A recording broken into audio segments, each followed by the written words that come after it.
So if we look at the whole forest as wetware, it's all genetic programming doing all its things. And I think one cool project we could have that maybe isn't as scientific, but is cool, has a high coolness factor, it is artistic, and that is to do something I've done before. I've walked every meter of this land. Most every meter I've probably walked multiple times, even some of the tough ones to get to because I was walking with a GPS straight down slope where you have to try not to fall, or upslope, which is easier. But what I haven't mapped, and would be easier to map now, is every magic tree. This is the Magic Tree Project. And this is having someone, not me because I have some walking trouble still, but walk every part of this property. And it could be a team of more than one. In fact, it should be. We'll see who's good at it. And they identify magic trees. Definition of a magic tree. If you look at that tree and it looks really cool, and you look around and it's the coolest tree for some reason, that's a magic tree. So it's competing for magicness among others. If you really find a place has way more magic trees than others, then you can mark the other ones too. And there can be multiple passes on this. I need to have trails everywhere anyway. There aren't anymore. They grew over. The forest took them back. But especially the Madrones, they have this beautiful curve and everything. And so when we identify a magic tree, we can make sure that, first of all, we give it priority. It's just cooler. And we can try and think of what it could be used for or not.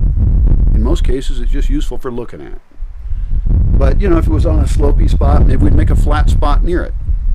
And maybe even a place people can sit nearer to it and just be near a pretty magic tree. Other magic trees have like holes in them that hold water for birds. That's pretty rare. We could also figure out how to sculpt oak trees into bird baths. And that also, those same bird baths could become habitat for orchids or bromeliads.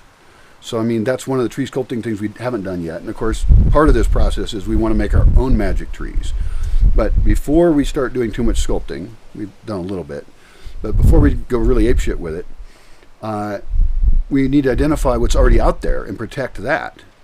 Also, of course, we want to it's really the most magic tree here anyways, the Madrone. And we have done experiments with some success, but we need to mass reproduce that tree. And the reason is because I've never seen it in a nursery. It's gorgeous. People like it. It does pretty good in a lot of environments. It doesn't do good everywhere.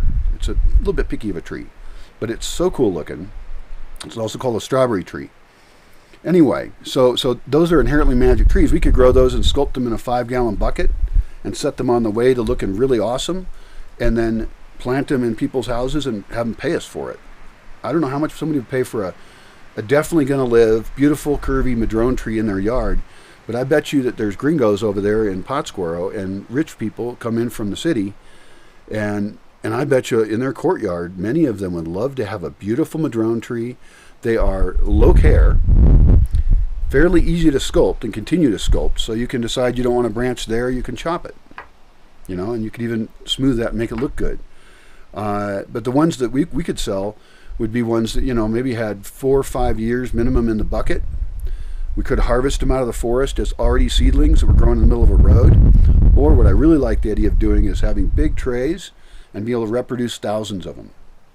I really like that. If we're going to have a product, right, and if we like this tree, the original name of this place was Rancho Madrono, that tree, Madrone tree. So as far as magic trees go, we have special interest in those for a variety of reasons. We want to, also they're not all the same, they're not all identical genetically, and so we should keep seeds of them apart and know which one we are growing from in a tray came from which tree. So we're reproducing the most magic trees. There are color variations among them. This one here is very, very dark and has a lot of bark on it. The one over there is more reddish and naked. Oh, by the way, I'm not naked. Don't be offended. And then the pines are mixed, some pines are magic because they're so big, and so I'll just leave them there forever. I have big ones, and eventually they'll fall down, but what I got to remember to do is don't build anything near it that it's going to crush, because it will. The oaks are highly sculptable. The biggest difference is white oak versus black oak, and this has to do with how we treat a tree. Like, let's say we find a really nice looking oak, right? It just has aesthetically some nice curves to it, or it's just so strong looking, or it has it frames a view, or whatever it is about this oak. And we have to determine whether it's a white or black oak. That's really important because the black oaks create shade all during the hot season, the dry season, and the white oaks lose their leaves and don't. And so the black oak has more human use during more parts of the year as shade than does the white one. That doesn't mean white oaks are bad. The white oaks drop all their leaves and they make a really good covering of oak leaves that protects the forest floor. There's mycelia that work in concert with it. The oak is a super important tree here. Also, those leaves will build up a layer of composting leaves, and that's called tierra de encino. So each oak here, in particular the white oaks, are creators of abono, of fertilizer, of good soil.